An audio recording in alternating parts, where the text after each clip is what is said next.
በሶላት ጊዜ ዓይንን መዝጋት አሳሳቢ ጉዳይ ነው።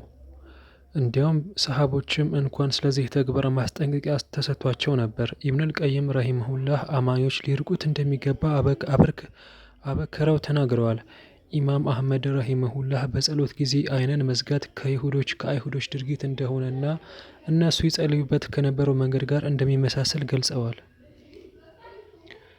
የእስልምና ሊቃውንት በሶላት ጊዜ ትኩረትን ለመጠበቅ እና የሌሎች ሃይማኖቶችን የጸሎት ዘዴዎች ከመኮረጅ ለመቆጠብ ዓይንን ክፍት ማድረግን ያበረታታሉ። ነቢዩ ሰለላሁ ዐለይሂ ወሰለም ራሳቸው ለራሳቸው ጸሎት ይህንን ከልክለዋል።